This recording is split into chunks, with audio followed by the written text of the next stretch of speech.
yung rules of the Senate nasa isip mo agad. Majority leader ka before. Oo, majority leader, minority leader, assistant minority leader, assistant majority So what can you say about how the present senator, Senate leadership, or handle this impeachment of VP Tanaw? Kaya tuloy nagkaroon dito mga issues na there should be none. Sa akin lang kasi, what they should have done, opinion ko lang ito, Yeah. kung matanggap nila dapat, they should have placed it into, they have reported, should have reported it into the plenary.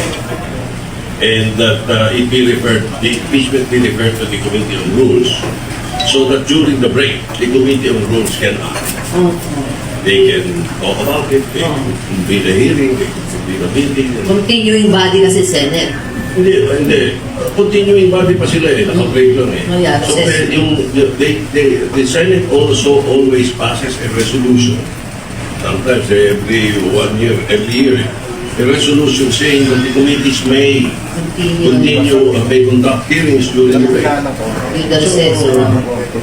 Pwede yung committee on rules kumilos doon. But I don't know. It was their decision not to refer it to the plenary right away. So, I don't know the reason why.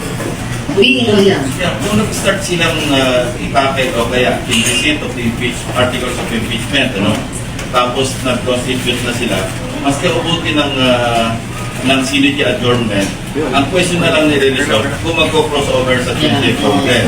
Na-resolve na sana yung shall proceed forthwith. Oo, yes.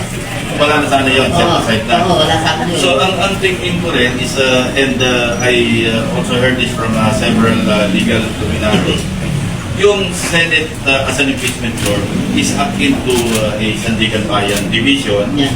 or a Court of Appeals division, or even a Supreme Court division. Na pag nag-retire na member yung division, hindi naman ito mahinto na lahat yung kaso at ililipat sa ibang division, di ba?